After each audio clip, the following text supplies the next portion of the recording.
ଦୀପଟିଏ କର ମାମୁଁ ତୁମର ପାଦ ତଳେ ଜଳୁଥିବି, ଧୂପଟିଏ ହୋଇ ତୁମ ପୂଜା ବେଳେ ଜଳି ଜଳି ଝରି ଯିବି ମା। ଦିବ୍ୟଜନନୀ ଶ୍ରୀମା ପରମ ପ୍ରଭୁ ଶ୍ରୀ ଅରବିନ୍ଦଙ୍କ ଚରଣ କମଳରେ ସହସ୍ର କୋଟି ପ୍ରଣାମ। ଆଜି ଖଣ୍ଡଗିରି ମାତୃବିହାର ତରଫରୁ ଆୟୋଜିତ ଏହି ଅଧିବେଶନରେ ସଭାପତିତ୍ୱ କରୁଥିବା ସମ୍ମାନନୀୟ ଡକ୍ଟର ବିମଳ କୃଷ୍ଣ ଦାସ ମହୋଦୟ, ସମ୍ମାନନୀୟ ମହେନ୍ଦ୍ର ଭାଇ, ସଞ୍ଜୟ ଭାଇ, କାସମ ଭାଇ, ମୋର ପରମ ବନ୍ଧୁ ଡକ୍ଟର ପ୍ରଫୁଲ୍ଲ ମିଶ୍ର, ସମ୍ପାଦକ ମଧ୍ୟ ବିନୋଦ ଭାଇ, ଅପର୍ତ୍ତି ଭାଇ, ରମାକାନ୍ତ ଭାଇ, ମୋର ସମସ୍ତ ଭାଇ ଓ ବାପାମାନେ ଏବଂ ଏ ବିଦ୍ୟାଳୟର ଏ ମହାବିଦ୍ୟାଳୟର ସମସ୍ତ ଅଧ୍ୟାପକ ଅଧ୍ୟାପିକା କର୍ମଚାରୀ ବୃନ୍ଦ ତଥା ଉପସ୍ଥିତ ମାତୃଚରଣାଶ୍ରିତ ଭାଇ ଓ ଅପାମାନେ। ସଞ୍ଜୟ ଭାଇ ଆମକୁ ଚେତନାର ଏକ ନୀଳାଭ ଦିଗନ୍ତକୁ ନେଇଗଲେ। ତାଙ୍କ କବିତାର ଛନ୍ଦେ ଛନ୍ଦେ ଝରି ପଡ଼ୁଥିଲା ମଧୁମନ୍ଦାକିନୀ ଧାରା ସତେ ଯେମିତି ଆକାଶ ଦେଶରୁ।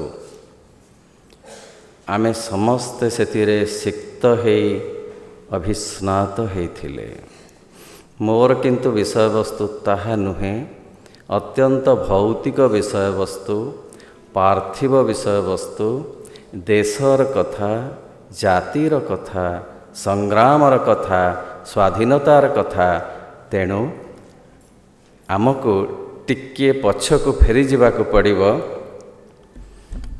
1905 ମସିହାରୁ 10 ମସିହା ପର୍ଯ୍ୟନ୍ତ ଭିତରେ ଘଟିଥିବା ଘଟଣାକୁ ନିରୀକ୍ଷଣ କରିବା ପାଇଁ, ଯାହା Sri Aurobindo on himself and mother ପୁସ୍ତକର ଚାପ୍ଟର ଭାବରେ ଅଛି, ଯାହାକୁ ନିର୍ବାଚନ କରାଯାଇଛି ଏହି ସମ୍ମିଳନୀରେ ଆଲୋଚନା ନିମନ୍ତେ। ସେଥିପାଇଁ ମୁଁ କର୍ମକର୍ତ୍ତାମାନଙ୍କୁ ଅଶେଷ ଧନ୍ୟବାଦ ଦେଉଛି ଯେ ଏଭଳି ବାସ୍ତବଧର୍ମୀ ବିଷୟବସ୍ତୁ, ସଞ୍ଜୟ ଭାଇ ଯାହା କହୁଥିଲେ ସେ ତ ପ୍ରାକ୍ଟିକାଲ କଥା କହୁଥିଲେ, ଠିକ୍ ସେପରି ଯାହା ଆଜିର ବିଷୟବସ୍ତୁ ଆଲୋଚନାର ପରିସରଭୁକ୍ତ ହୋଇଛି, ଏ ତିନୋଟି ଯାକ ବିଷୟବସ୍ତୁ ହେଉଛି ପ୍ରାକ୍ଟିକାଲ କଥା। ଏଇ ସେହି ଦେଶ ଯାହାକୁ ଦେବଭୂମି ବୋଲି କୁହାଯାଉଛି। ଆର୍ଯ୍ୟଭୂମି, ଆର୍ଯ୍ୟାବର୍ତ, ଆର୍ଯ୍ୟମଣ୍ଡଳ, ଏଇଭଳି ଭାବରେ ଯାହାର ନାମ ଆଖ୍ୟାତ, ସେହି ଦେଶ ସନାତନ ଚେତନାର ଦେଶ। କେଉଁ ନିରନ୍ଧ୍ର ଅନ୍ଧକାର ସମୟରୁ ତାର ସ୍ଥିତି, ତାର ସମୃଦ୍ଧି, ତାହା ଇତିହାସକୁ ଅଜଣା। ଖୋଜି ଖୋଜି ଏପରି ଦେଶ ପାଇମୁ ନାହିଁ କାହିଁ, ସବୁ ଦେଶର ରାଜରାଣୀ ମା ମୋ ଜନ୍ମଭୂଇଁ, ମା ମୋ ଜନ୍ମଭୂଇଁ। ଯେଉଁ ଦେଶର ରାଜା ପୁଅ ପିତୃସତ୍ୟ ପାଳନ କରି ବନବାସୀ ହେଇପାରେ, ଯେଉଁ ଦେଶର ରାଜା ଗୋଟେ କପୋତର ପ୍ରାଣ ରକ୍ଷା କରିବା ପାଇଁ ନିଜ ଶରୀରରୁ ମାଂସ କାଟି ଦେଇପାରେ, ଯେଉଁ ଦେଶର ଋଷି ଜନଜୀବନର କଲ୍ୟାଣ ନିମନ୍ତେ ନିଜର ଅସ୍ଥିକୁ ଦେଇପାରେ, ଦାନ ଯେଉଁ ଦେଶର ସନ୍ତାନ ନିଜ ଚେତନାରେ ଅଭିଭୂତ ହୋଇ ଅନୁପ୍ରାଣିତ ହୋଇ ଭ୍ରାତୃଭାବରେ ସମଗ୍ର ବିଶ୍ୱକୁ ଚହଲେଇ ଦେଇପାରେ। ଯେଉଁ ଦେଶର ସନ୍ତାନ ଅଧିମାନସରୁ ଆହୁରି ଅଧିକ ଦୂରକୁ ଯାଇ ଅତିମାନସ ଚେତନାକୁ ଆଣି ଏ ପୃଥିବୀକୁ ସ୍ୱର୍ଗ କରିବା ପାଇଁ ପରିକଳ୍ପନା କେବଳ ନୁହେଁ, ଯିଏ ପରିଚାଳନା କରିପାରନ୍ତି, ସେଇ ଦେଶର ସେଇ ସନ୍ତାନ, ଇଏ ହେଉଛି ସେଇ ରାମଚନ୍ଦ୍ରଙ୍କର ଦେଶ, ଇଏ ଶିବି ରାଜାଙ୍କର ଦେଶ, ଇଏ ସେଇ ଦଧିଚିଙ୍କର ଦେଶ, ଇଏ ସେଇ ବିବେକାନନ୍ଦଙ୍କର ଦେଶ, ଇଏ ସେଇ ଶ୍ରୀ ଅରବିନ୍ଦଙ୍କର ଦେଶ, ଯାହାକୁ ଗୋଟିଏ ପ୍ରଣାମ ଜଣେଇଲେ ମଧ୍ୟ ଅକୁଳାଣ ହେବ, ଯାହାର ଧୂଳି ଚନ୍ଦନରୁ ବଳି ଅଧିକ ପବିତ୍ର, ଯାହାର ଜଳଧାରା ମନ୍ଦାକିନୀ ଧାରା, ଯିଏ ସ୍ୱର୍ଗରୁ ସ୍ୱତଃସ୍ଫୂର୍ତ୍ତ ଭାବରେ ଆସିଛି ଆତ୍ମପ୍ରକାଶିତ ହୋଇ, ସତେ ସେଇ ଦେଶକୁ ସହସ୍ର ପ୍ରଣାମ। ମାତ୍ର ବିଭିନ୍ନ ବିଭିନ୍ନ କାରଣରୁ ସେଇ ଦେଶ ଅତ୍ୟାଚାରିତ ହୋଇଛି ବିଭିନ୍ନ ସମୟରେ ବିଭିନ୍ନ ବୈଦେଶିକ ଶତ୍ରୁମାନଙ୍କ ଦ୍ୱାରା। ସେଥିରେ ସେ କେବଳ ନିର୍ଯାତିତ ହୋଇନାହିଁ, ଅନ୍ତଃସାର ଶୂନ୍ୟ ମଧ୍ୟ ହୋଇଯାଇଛି। ଆଉ ସେତିକିବେଳେ ଏ ଦେଶର ବୀର ସନ୍ତାନମାନେ ନିଶ୍ଚିନ୍ତରେ ଶୋଇ ରହିନାହାନ୍ତି। ସେମାନେ ବିରୋଧର ସ୍ୱର ଉଠେଇଛନ୍ତି, ଆନ୍ଦୋଳନ କରିଛନ୍ତି, ସଂଗ୍ରାମ କରିଛନ୍ତି, ସଂଘର୍ଷ କରିଛନ୍ତି। ସେମିତି ଜଣେ ସଂଗ୍ରାମ ଆଉ ସଂଘର୍ଷର ମୁଖ୍ୟ ନେତା ଅଭିନେତା ଶ୍ରୀ ଅରବିନ୍ଦ। ଦେଶମାତୃକାକୁ ପରାଧୀନତାରୁ ମୁକ୍ତ କରିବା ପାଇଁ ଯିଏ ପ୍ରଥମେ କହିଥିଲେ ଯେ ଆମର 100% ସ୍ୱାଧୀନତା ଦରକାର, ଆଂଶିକ ସ୍ୱାଧୀନତା ନୁହେଁ, ସ୍ୱାୟତ୍ତ ଶାସନ ନୁହେଁ, ଶ୍ରୀ ଅରବିନ୍ଦ ଫେରିଲେ ଭାରତବର୍ଷକୁ 1893 ମସିହାରେ, ବୟସ 21 ବର୍ଷ। ଏବଂ ଆସିଲା ପରେ ବରୋଦା ରାଜାଙ୍କ ଦ୍ୱାରା ନିମନ୍ତ୍ରିତ ହୋଇ 14 ବର୍ଷ ସେଠାରେ ବିଭିନ୍ନ ପଦ ପଦବୀ ମଣ୍ଡନ କଲେ। 1905 ମସିହାରେ ଲର୍ଡ଼ କର୍ଜନଙ୍କ ଦ୍ୱାରା ଯେଉଁ ବଙ୍ଗଭଙ୍ଗ କରିବାର ପ୍ରସ୍ତାବ ହେଲା, ତାର ବିରୁଦ୍ଧରେ ଯେଉଁ ଆନ୍ଦୋଳନ ହେଲା, ସେହି ଆନ୍ଦୋଳନରେ ଯୋଗ ଦେବା ପାଇଁ ଶ୍ରୀ ଅରବିନ୍ଦ ବରୋଦା ଛାଡ଼ି ଆସିଲେ ଦୀର୍ଘଦିନ ବିନା ବେତନରେ। ତାପରେ ପୁଣି ଚାକିରି ଛାଡ଼ିଦେଲେ। ମୋର ବିଷୟବସ୍ତୁର ଶୀର୍ଷକ ଶ୍ରୀ ଅରବିନ୍ଦ ଦି ଲିଡର ଅଫ୍ ଇଣ୍ଡିଆନ୍ ନ୍ୟାସନାଲିଜିମ୍। ତାର ଓଡ଼ିଆ ହେଲା ଶ୍ରୀ ଅରବିନ୍ଦ ଭାରତୀୟ ଜାତୀୟତାବାଦର ନେତା। ପ୍ରଥମେ ବୁଝିବା ଯେ ଇଣ୍ଡିଆନ୍ ନ୍ୟାସନାଲିଜିମ୍ କ'ଣ, what is the definition of the Indian nationalism. ନା, Indian nationalism evolved as a notion during the Indian independence movement which is pushed for independence from British rule. British ରୁଲରୁ ଭାରତକୁ ମୁକ୍ତ କରିବା ପାଇଁ ଯେଉଁ ଆନ୍ଦୋଳନ ହେଇଥିଲା, ଯେଉଁ ସଂଗ୍ରାମ ହେଇଥିଲା, ସେଇ ହେଉଛି ଇଣ୍ଡିଆନ୍ ନ୍ୟାସନାଲିଜିମ୍ର କଥା, ଯାହାର ନେତୃତ୍ୱ ନେଇଥିଲେ ଶ୍ରୀ ଅରବିନ୍ଦ 5-6 ମସିହାରେ, ଯେତେବେଳେ ମହାତ୍ମା ଗାନ୍ଧୀ ଭାରତକୁ ଫେରି ନାହାନ୍ତି। ମହାତ୍ମା ଗାନ୍ଧୀ ଫେରିଲେ 1915 ମସିହାରେ ଭାରତକୁ, ଦକ୍ଷିଣ ଆଫ୍ରିକାରୁ। ଶ୍ରୀ ଅରବିନ୍ଦ 5-6 ମସିହାରୁ 10 ମସିହା ପର୍ଯ୍ୟନ୍ତ ବ୍ରିଟିଶ ଶାସନକୁ ଚହଲେଇ ଦୋହଲେଇ ଦୁର୍ବଳ କରିଦେଇଥିଲେ। ତେଣୁ ସିଏ ହେଉଛନ୍ତି ଆଦ୍ୟ ପ୍ରବର୍ତ୍ତକ ସ୍ୱାଧୀନତା ସଂଗ୍ରାମର। କଲିକତାରେ ଆସି ପହଞ୍ଚିଲେ। ବଙ୍ଗଭଙ୍ଗ ଆନ୍ଦୋଳନ ସେତେବେଳେ ଚାଲିଥାଏ 5-6 ମସିହାରେ। ସେଥିରେ ଯୋଗ ଦେଲେ ଏବଂ ସେଇଠି ସେ ଲେଖିଲେ ସେଇଠି ଯେ ଆମେ ଚାହୁଁ ସମ୍ପୂର୍ଣ୍ଣ ସ୍ୱାଧୀନତା, ସେ ଚରମପନ୍ଥୀର ହେଲେ ଅନ୍ତର୍ଭୁକ୍ତ। 1885 ମସିହାରେ ଭାରତୀୟ ଜାତୀୟ କଂଗ୍ରେସ ପ୍ରତିଷ୍ଠିତ ହେଲା। 1885 ମସିହାରେ ତାହାର ଗୋଟେ ଦିଗ ମଧ୍ୟ ଥିଲା ଏଇ ସ୍ୱାଧୀନତା ଆଣିବାର ପ୍ରୟାସ। ଆଉ ସେଥିରେ ଯେଉଁମାନେ ସବୁ ଅଂଶଗ୍ରହଣ କରିଥିଲେ ସେମାନେ ହେଉଛନ୍ତି ନରମପନ୍ଥୀର ଅନ୍ତର୍ଭୁକ୍ତ।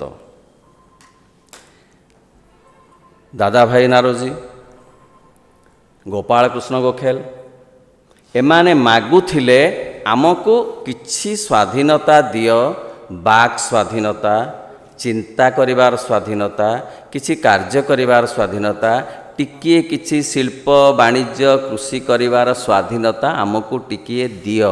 ସେମାନେ କୃପା ପ୍ରାର୍ଥୀ ହୋଇଥିଲେ ବ୍ରିଟିଶ ସରକାର ନିକଟରେ ନରମପନ୍ଥୀ ଭାବରେ। ଶ୍ରୀ ଅରବିନ୍ଦ ଆସି କହିଲେ ନା, ଆମେ 100% ସ୍ୱାଧୀନତା ଚାହୁଁ।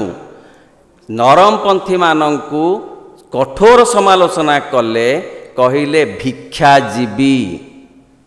କହିଲେ ମୁଁ ଭିକ୍ଷାଜୀବୀ ହେବାକୁ ଚାହେଁ ନାହିଁ, ମୁଁ ଚାହେଁ ସମ୍ପୂର୍ଣ୍ଣ ଭାବରେ ମୋର ଜନ୍ମଗତ ଅଧିକାରକୁ ସାବ୍ୟସ୍ତ କରିବା ପାଇଁ। ସ୍ୱାଧୀନତା ମାନବର ଜନ୍ମ ଅଧିକାର। ତମେ ମୋ ଦେଶକୁ ଆସି ଅନଧିକାର ଚର୍ଚ୍ଚା କରିପାରିବ ନାହିଁ। ସେଥିପାଇଁ କୃପା ପ୍ରାର୍ଥନା ନୁହେଁ, ସଶସ୍ତ୍ର ସଂଗ୍ରାମ, ବୈପ୍ଳବିକ ମନୋଭାବ। ତେଣୁ ଆମେ କହୁ କିଏ ଶ୍ରୀ ଅରବିନ୍ଦ ନା ଗୋଟିଏ ଧାଡ଼ିରେ ମହାନ ବିପ୍ଳବୀରୁ ମହାଯୋଗୀ ଶ୍ରୀ ଅରବିନ୍ଦ। ମହାଯୋଗୀଙ୍କର କଥା ଆମେ ଶୁଣିଛୁ। ସଞ୍ଜୟ ଭାଇ କେଡ଼େ ସୁନ୍ଦର ଭାବରେ କହିଲେ ଯୋଗ ସାଧନାର କଥା, କିନ୍ତୁ ଆର ପାଖଟା ଆଜି ଚର୍ଚ୍ଚା ହେବ ମହାନ ବିପ୍ଳବୀ। ମୋ ଦାୟିତ୍ୱ ସେଇ ମହାନ ବିପ୍ଳବୀ ଭାବରେ ପ୍ରଭୁଙ୍କ ପାଦ ତଳେ ମୋର ବିନମ୍ର ଶ୍ରଦ୍ଧାଞ୍ଜଳି ଜ୍ଞାପନ କରିବାର ବ୍ୟବସ୍ଥା। ସେତେବେଳେ ଯାହା କହୁଥିଲେ ସଞ୍ଜୟ ଭାଇ, ଅନ୍ୟମାନେ କହୁଥିଲେ ଯେ ପୃଥିବୀ ସ୍ୱର୍ଗ ହେବ। ନା ନା, ଏଟା ପାଗଳର ପ୍ରଳାପ। ପ୍ରଭୁ କହିଲେ ଭାଙ୍ଗି ପଡ଼ୁ ହିମଖଣ୍ଡ ମୋ ମଥା ଉପରେ, ଛିଣ୍ଡି ପଡ଼ୁ ଆକାଶ ଖଣ୍ଡ ଖଣ୍ଡ ହୋଇ। ମୁଁ କିନ୍ତୁ ମୋ ଦୃଷ୍ଟିଭଙ୍ଗୀରୁ, ମୋ ଯୋଗ ସାଧନାରୁ ମୁଁ ଟିକିଏ ମଧ୍ୟ ଏପାଖ ସେପାଖ ହୋଇପାରିବି ନାହିଁ। କାରଣ ମୁଁ ଜାଣିଛି ଏ ପୃଥିବୀ ଦିନେ ସ୍ୱର୍ଗ ହେବ ଏବଂ ତାହା ମୋ ଦ୍ୱାରା ଆସୁଥିବା ଅତି ମାନସ ଶକ୍ତି ଦ୍ୱାରା। ସେଥିରେ ସେ ଅଟଳ ରହିଲେ। ଠିକ୍ ସେହିପରି ସେତେବେଳେ ମଧ୍ୟ ଶ୍ରୀ ଅରବିନ୍ଦଙ୍କୁ ଅନେକ କହିଲେ ଇଏ ପାଗଳ, ଇଏ କହୁଛନ୍ତି ପୂର୍ଣ୍ଣ ସ୍ୱାଧୀନତା। ଯେଉଁମାନଙ୍କର ରାଜ୍ୟରେ ସୂର୍ଯ୍ୟାସ୍ତ ହୁଏ ନାହିଁ, ସେଇ ବ୍ରିଟିଶ ଶାସନକୁ ଇଏ ସମ୍ପୂର୍ଣ୍ଣ ହଟେଇ ଦେବାକୁ ଚାହୁଁଛନ୍ତି। ଅସମ୍ଭବ ସମ୍ଭବ ସମ୍ଭବ। ମାତ୍ର ଶ୍ରୀ ଅରବିନ୍ଦ କହିଲେ ସମ୍ଭବ ସମ୍ଭବ ସମ୍ଭବ। ସେ ବୁଝିଥିଲେ ଯେ ଏ ଦେଶ ସାମାନ୍ୟ ଭୂଖଣ୍ଡ ମାତ୍ର ନୁହେଁ, ମାଟି ଗୋଡ଼ି ପଥରରେ ଗଢ଼ା ଏକ ଜଡ଼ପିଣ୍ଡ ନୁହେଁ, ଏକ ଜୀବନ୍ତ ଦେବୀ, ଜାଗ୍ରତ ଚେତନା, ଯାହାର ଗୋଡ଼ ହାତକୁ ବାନ୍ଧି ଅସୁର ଭାବରେ ତାର ଛାତି ଉପରେ ବସି ବ୍ରିଟିଶ ଶାସକ ରକ୍ତପାନ କରୁଛି। ଏ ସମୟରେ ସ୍ଥିର ହେଇ ମୁଁ ରହିପାରିବି ନାହିଁ। ମୁଁ ନିଶ୍ଚିତ ଭାବରେ ମାଆକୁ ସେହି ଦୁରବସ୍ଥାରୁ ନିଶ୍ଚିତ ଭାବରେ ମୁକ୍ତ କରିବି। କହିଲେ others regard the country as an inert pieces of matter and know it as the plains, the fields, the forests, the mountains, and the rivers. I worship her and adore her accordingly.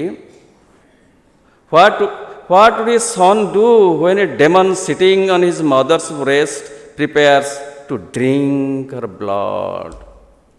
कौन करे जड़े संतान कौन करे जदि ता मार छाती उपरे बसी जड़े राक्षस रक्तपान करने को उद्यत हुए। लिखिले 1905 मसीहारे अगस्त 30 तारिख रे मृणालिनी देवी पाखक चिट्ठी रे बंगलार से चिट्ठी लिखा होता तार अनुवादटा ओडिया एहीपरी जहाँ मु इंग्रेजी रे कहली तार ओडियाटा एहीपरी।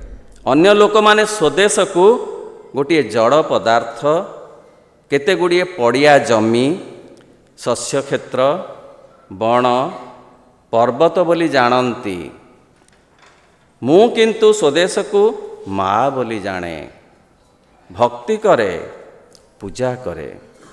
मार छाती उपरे बसी जदि एतिक राक्षस रक्तपान रे उद्यत हुए ताहले पुओ कौन करे निश्चिंत भावे आहार करने को बसे ना माँ को उद्धार करने को दौड़ी जाए।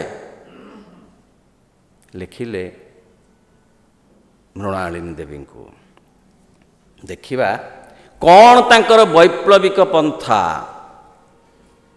क्यों पंथा ग्रहण करी भारतवर्ष को से स्वाधीन करने को चाहूथिले। एक गुप्त वैप्लविक कार्य ओ वैप्लविक संगठन एवं सशस्त्र विद्रोह पाई प्रस्तुति ये गोटे बाट तांको पाई थिला स्वाधीनता संग्राम रे। द्वितीय बाट प्रकाश्य रे प्रचार व्यवस्था जहा द्वारा जन जागरण संभव हब। 3 असहयोग और निष्क्रिय प्रतिरोध। कही दिए 1 नंबर रे जे कहउछंती वैप्लविक मनोभाव 3 नंबर रे सेई कहउछंती एक असहयोग अवस्था। जणे पचारिले ये की कथा ना ये दीटा बाट एका कथा परी नुहे दीटा अलग अलग कथा दीटा जाकर कथा दरकार। तापरे बुझिबा केमिति से दीटा जाक कथा अलग अलग। श्री अरविंद गुप्त वैप्लविक संगठन रे विश्वासी मात्र सन्त्रासवाद रे नुहे। श्री अरविंद सन्त्रासवादी नथिले पछरु आक्रमण करवा नुहे आग आगे सीधा सड़क विप्लव सन्त्रासवाद से तांकर विश्वास नथिला। देखिबा जे 3 नंबर कथा असहयोग आंदोलन कथा से कौन बॉयकट कथा कहले प्रथम कथा आमे ताकर अर्थनीति को बॉयकट करिवु सशस्त्र संग्राम भी करिवु एपटे बॉयकट भी करिवु विप्लव भी करिवु पुणी एपटे निष्क्रिय विरोध भी करिवु। असुविधा कौन निष्क्रिय विरोधर 1 नंबर होउची तांकर अर्थनैतिक जो बॉयकट कहिले प्रभु जे आमे एणिकी विदेशी द्रव्य आउ किणीबु नाही अथवा अन्य मानक द्वारा से सबु प्रकार द्रव्य किणीबा को स्वीकार करिवु नाही। संगठित भाव रे विदेशी द्रव्यर वर्जन करिवु। ये गला से जो निष्क्रिय जो प्रतिरोधर 1 नंबर। 2 नंबर ना 2 नंबर है शिक्षागत बॉयकट एवं जातीय शिक्षार प्रचलन बुझिबा एक कथा। 1909-8 मसीहा कथा आमे आलोचना करुछु 1908-9 मसीहा कथा। सेतेबेलकु पाश्चात्य शिक्षार प्रभाव बहुल भाव भारतवर्ष रे जाल बिछई सारिलाणी। आजिकल भी किसी कम नुहे, जहाँ भी हो सेतेबेले केते अधिक थिला। लॉर्ड मेकेले जो कथा आसी प्रचार करिगले एवं जो कथा को प्रवर्तन करिगले तारी फल रे ए पाश्चात्य शिक्षार एते प्रसार घटिगला। 1835 मसीह फेब्रुआरी मास 2 तारिख रे हाउस ऑफ कॉमन्स को लेखिले लॉर्ड मेकेल गोटे रिपोर्ट जे कौन कराजिब जहाँ सियाड़ू आदेश आसीथिला जे ए देश को आमर पदानत करी वर्ष वर्ष रखिबार व्यवस्था तुमे कर। से लेखिले जे ये देशर एपरी परंपरा एपरी आभिजात्य जे ये देश को सहजरे सबुदिन पाई पदानत करी रखी हब नाही। कारण एटी रजाटीए ऋषिटीए पादरे चलीगला बेले मध्य हाथीरू ओह्लै आसी प्रणाम करती। केड़े आभिजात्य संपन्न ए जाति, केड़े शिक्षित ए देश, केड़े मार्जित रुचि संपन्न ये वातावरण मु किपरि कौन करी मु जानी पारु नाही।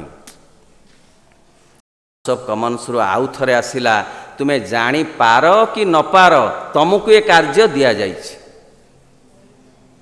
जे ताकू भांगिब, से जातिर मानसिकता को भांगिब, ताकू दुर्बल करिब। तापरे लॉर्ड मेकेले कहिले जे तार जो शिक्षा व्यवस्थाटा अच्छी से शिक्षा व्यवस्था रे जो आध्यात्मिकता अच्छी, जो गुरुत्व अच्छी, जो देशप्रेम अच्छी से कथा को भांगिबा को पड़िबो। तार मेरुदंड भांगी देले से नई पड़िबो। मेरुदंड हो तार शिक्षा इत्यादि। तेणु पाश्चात्य शिक्षार जो प्रवचन ये प्रचलन हैला श्री अरविंद कहिले जे से शिक्षा चलिबो नाही, आमर जातीय शिक्षा चलिबो। कौन कहिले ना इंग्राजी भाषा को श्री अरविंद विरोध करुनथिले, इंग्रेजी शिक्षा पद्धति को विरोध करुथिले। कहिले इंग्रेजी भाषा को नुहे, इंग्रेज शिक्षा पद्धति को मु विरोध करुछि। से कहिले से भारतर सामाजिक और सामग्रिक संपृक्ति रहू नाही। से सबु हेउछि उपाधि सर्वस्व और परीक्षा सर्वस्व। पाश्चात्य शिक्षा कहले ताहा भारतीय आध्यात्मिक और सांस्कृतिक प्राण स्पंदन ठू दूरे जाउछि।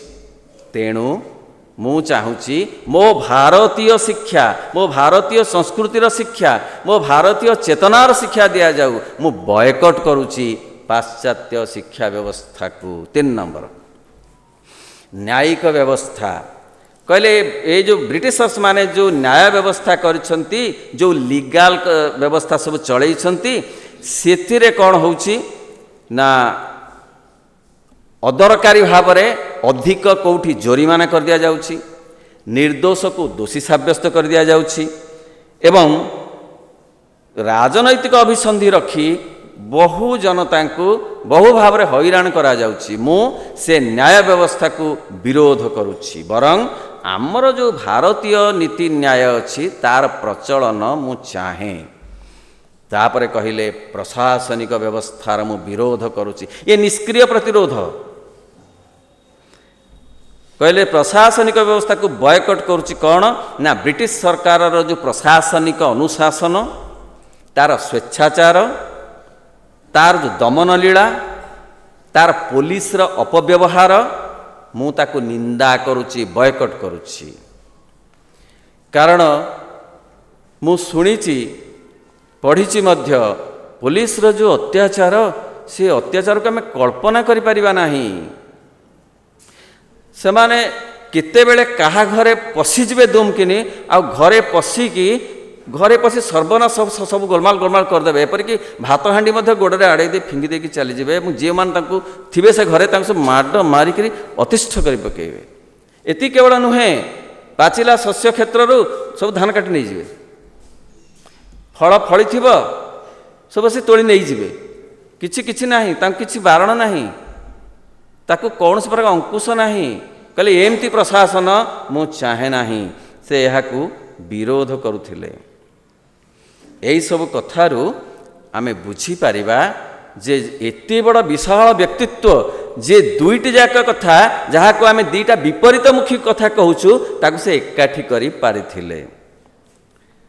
सशस्त्र विरोध कथा कहिबा जे कहूथिले जे आमे तांकु अग्निवर्षी भाषण द्वारा जनजागरण सृष्टि करई से दुर्बल करिदबा से शासन को से प्रशासन को सेथिपाई से बहु भाव में प्रभावित होइथिले बंकिम चंद्रंकर विरचित आनंद मठरे थिबा सेई वंदे मातरम कवितारे। से कविता तांको पाई कि केवल ध्वनिमाला नथिला, से थिला स्वदेशी मंत्र जहाको उदात्त कंठरे गान करी से समग्र भारतवर्ष को प्रकंपित कर देइथिले एवं जनजागरण सृष्टि करथिले। समग्र भारतवर्ष रे एभली गोटे वातावरण सृष्टि होइथिला स्वाधीनता निमंते जहार प्रभाव रे थरहर हो जाइथिला सेतेबेले ब्रिटिश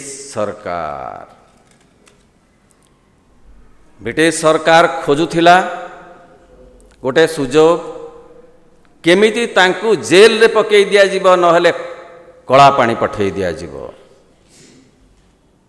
किंतु सुविधा पाउ नथिला। से दिन थिला 1908 मसीहा एप्रिल मासर 10 तारिख। दुई जन युवक गोटे घोड़ा गाड़ी ऊपर को बोमा फिंगिले, भाविले से घोड़ा गाड़ी रे किंग्सफोर्ड अछंती बोली। किंग्सफोर्ड को हत्या करिवा पाई ए योजना तांकर थिला दुई जन युवकंकर। किंग्सफोर्ड नथिबारु ताहा संभव हैला नहीं, मात्र सेई घोड़ा गाड़ी रे दुई जन इंग्रेजी महिला थिले जो माने मृत्युर शिकार हो गले, निरीह महिला दी जन। पुलिस रो गभीर अनुसंधान चलिला, बोमा तैयारी स्थान ठाब करागला, देखागला ताहा माणिकताला बगीचारे तैयारी होइथला। मात्र श्री अरविंद से तैयारी कथा जानी नथिले। श्री अरविंद से घटना रे आदौ संपृक्त नथिले। बारिंद्र किंतु संपृक्त थिले, गिरफ हेले।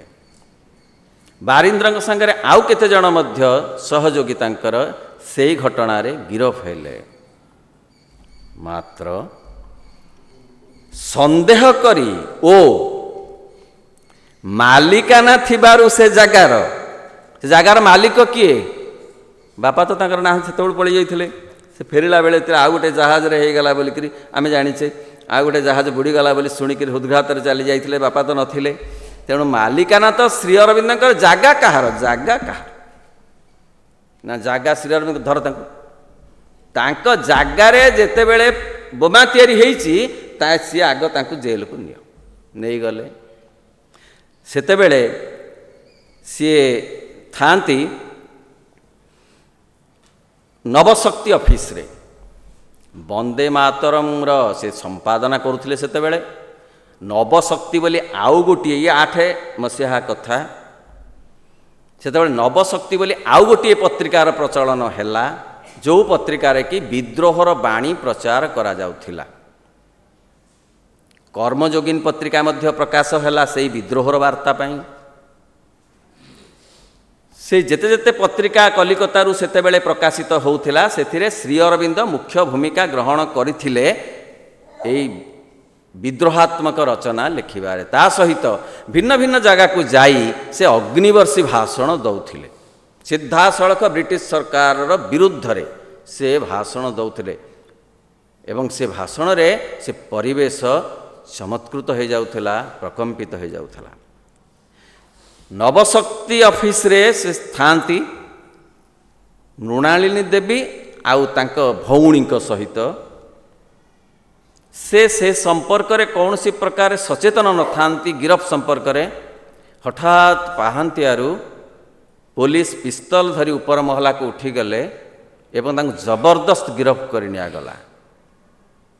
सेतिके बेले चहली गला प्रभुंकर मन जे मु तो किसी दोष करी नहीं, मते गिरफ कहीं करागला। प्रथम दिन गला, द्वितीय दिन गला मन दुखरे, तृतीय दिन भीतर शुणिले अपेक्षा कर, व्यस्त हुआ ना। लाल बजार हाजत रे पाखापाखि मासे रहिले, रखागला तांकु। तापर आलीपुर जेल को तांकु पठेई दियागला। प्रथमे गोटे कोठरी रे, परे बहु लोक थिबा गोटे विराट हॉल रे तांकु रखागला। आउ सेतिके बेले सेई दिव्य भाव स्वयं अवतरण कला एवं वासुदेव निजे कहिले जे मु तते अन्य काम करिबा पाई स्थिर करिछि, तते ट्रेनिंग दबा पाई मु आनिछि, सही उद्देश्य रे मु तते एठारे रखिछि कही श्री अरविंद हाथ रे गीता ग्रंथटी प्रदान कले एवं श्री अरविंद भितरे अपूर्व शक्ति एवं उन्मादना झलसी गला। 1909 मसीहा मे मास 5 तारिख रे निर्दोष रे खलास हेले। जेते बेले से नीरव रही मात्र मात्र मात्र तांको पाई चित्तरंजन दास बारिस्टर स्थूल करुथिले वकिलाती, मात्र श्रीकृष्ण निजे थिले तांको पाई वकील। कारण श्रीकृष्ण को से देखुथिले सर्वत्र। से जेल रो कांथरे, से रेलिंग रे से गोटे विराट गछ थिला, से अगणा रे ता भितरे मध्य से लिखिछंती, ता भितरे झलझल झलमल हेक मु देखुथिली तांको। से कंबल रे, से विचारपति भितरे, से टेबुल चेयर भितरे सबुठी श्रीकृष्ण विराजमान करुथिले आउ मृदु मृदु हसुथिले। निर्दोष रे खलास हेले, आसिले श्री अरविंद बाहर को। कमिला नाही तांकर से ही अग्निवर्षी दीप्ति। उत्तर पड़ा गले, भाषण देले, ता अभिज्ञतार कथा कहिले। केवल उत्तर पड़ा नुहे, विभिन्न जगार पुणी से हीपरि भाव रे से ज्वालामयी भाषण प्रदान कले एवं सेमती कर्मयोगिनी पत्रिकार मध्य लिखिबा को आरंभ कले। किछि दिन परे, किछि दिन, वर्ष नुहे, किछि दिन परे से इंग्रेज माने खोजुथिले आउ एक सुजोग केमिति तांको आउ थरे पकई दियन्ते जेल रे। एई कथाटा किंतु श्री अरविंद जानी पारिले, कारण भगिनी निवेदिता तांकु ए सूचनाटा देई देइथिले, द्वितीय थर सूचनाटा।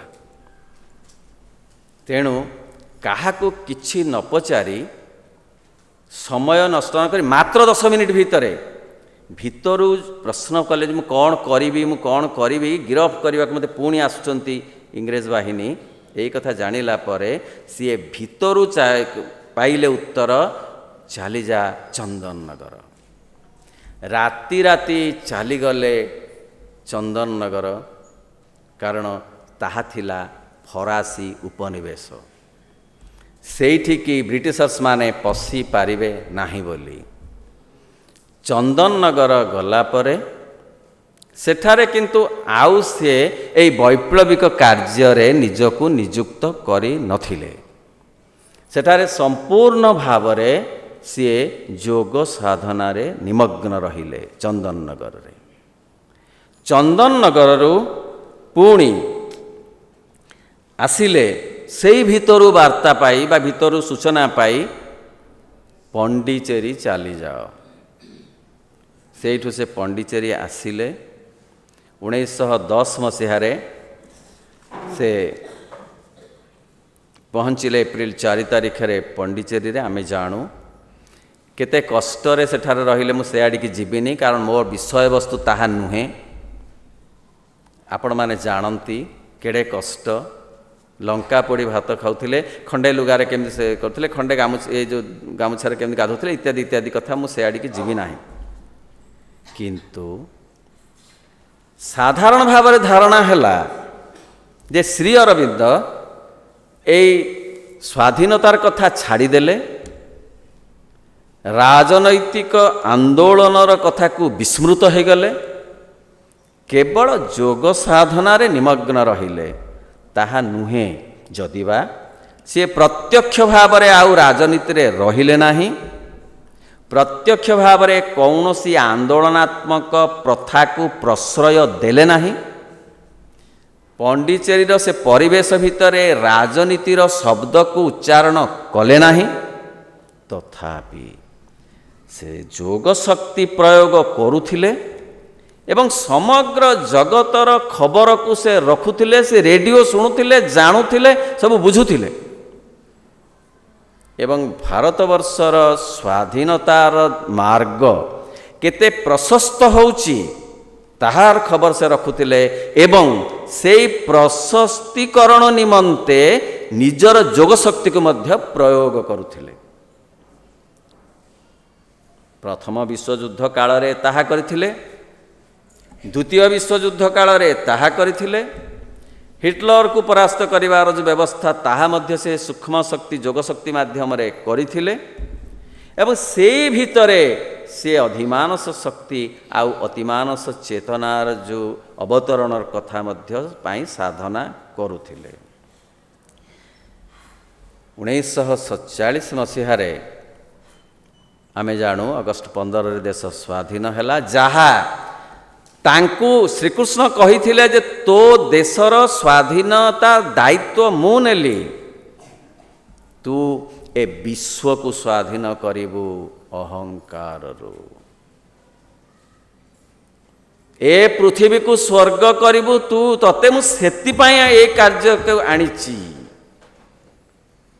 ସତେ ତାଙ୍କ ଯୋଗ ଶକ୍ତି ଏବଂ ପ୍ରଭୁଙ୍କର କୃପା ବଳରେ ଦେଶ ସ୍ୱାଧୀନ ହେଲା। ମାତ୍ର ତାଙ୍କ ଜନ୍ମଦିନରେ ଯାହାକୁ ସେ କହିଲେ ଅଗଷ୍ଟ 15 ମୋର ଜନ୍ମଦିନ, ତାଙ୍କର 75ତମ ସ୍ୱାଧୀନତା ଦିବସ, ତାଙ୍କର ଯେଉଁ ଜନ୍ମଦିନରେ କହିଲେ ଅଗଷ୍ଟ 15 ମୋର ଜନ୍ମଦିନ,